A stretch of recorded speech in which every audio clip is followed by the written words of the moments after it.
اردو خلاصہ مناقب بن عمر عبدالعزیز۔ مصنف کا نام ہے علامہ شبلی نعمانی۔ علامہ ابن جوزی مشہور محدث گزرے ہیں۔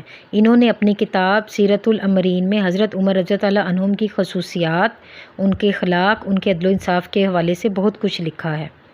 عمر بن عبدالعزیز مذہب کی ایک مجسم تصویر تھے۔ اسی مذہبی حیثیت سے انہیں عمر ثانی کا لقب دیا گیا ہے۔ ایک دن عمر بن عبدالعزیز خلافت پر تشریف فرما تھے کہ ایک عیسائی جس کا نام حمص تھا ایک عیسائی تھا جو حمص کا رہنے والا تھا، وہ دربار میں آیا اور اس نے خلیفہ ولید بن عبد الملک کے بیٹے عباس کی شکایت کی کہ انہوں نے میری زمین پر زبردستی قبضہ کر لیا ہے۔ عمر بن عبدالعزیز نے عیسائی سے پوچھا کہ وہ کیا چاہتا ہے۔ اس نے کہا کہ میں قرآن مجید سے فیصلہ چاہتا ہوں۔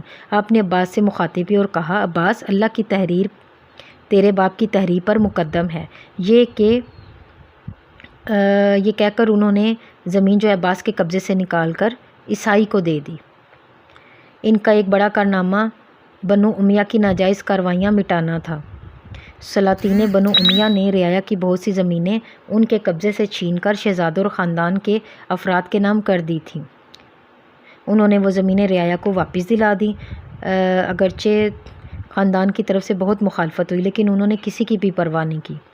ایک دفعہ اپنے غلام مزاحم سے بھی اس سلسلے میں بات کی تو وہ فوراً آپ کے بیٹے عبد الملک کے پاس گئے کہ وہ ان کو ایسا کرنے سے روکیں، لیکن عبد الملک بھی باپ کی طرح نیک اور ایماندار تھے۔ مزاحم کو بہت برا لگا اور باپ کے پاس پہنچے اور اسی وقت باپ سے کہا کہ رعایا کی زمینیں واپس کرنے کا اعلان کرا دیا۔ باپ نے اعلان کے ساتھ ساتھ جاگیرات کی تمام جو ان کے کاغذات وغیرہ تھے کینچی سے کتر کتر کر پھینک دیے، اور اس طرح جو زمیندار تھے اور جاگیردار تھے وہ ان زمینوں سے دستبردار ہو گئے۔ باغ فدق کا معاملہ جو حضرت ابو بکر صدیق رضی اللہ عنہم سے بھی حل نہ ہو سکا، وہ عمر بن عبدالعزیز رحمۃ اللہ علیہ نے حل کرایا اور اس کو خاندان رسالت میں منتقل کر دیا۔ عمر بن عبدالعزیز رحمۃ اللہ علیہ کو خاندان میں ابن سلیمان سے بہت محبت تھی۔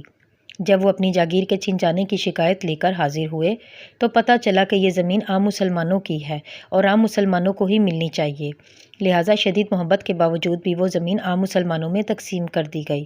ان کے اخلاق کی ایک خوبی یہ بھی تھی کہ آپ غیر مسلموں سے بھی محبت سے پیش آتے۔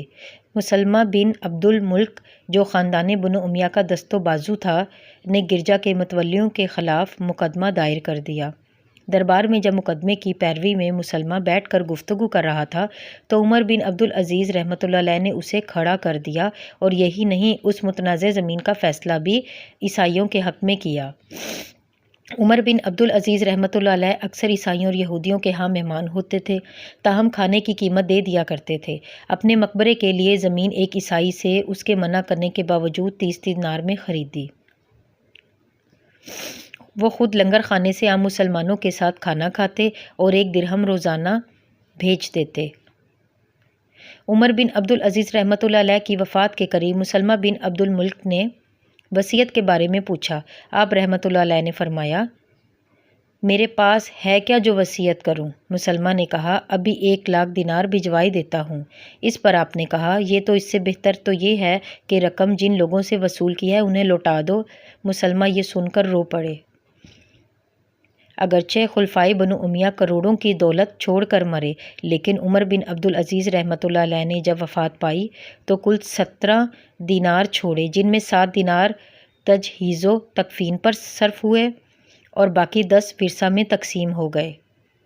غرض عمر بن عبدالعزیز رحمۃ اللہ علیہ کی خلافت اور سلطنت ٹھیک اسی اصول کا نمونہ تھی جو اسلام نے قائم کیا تھا۔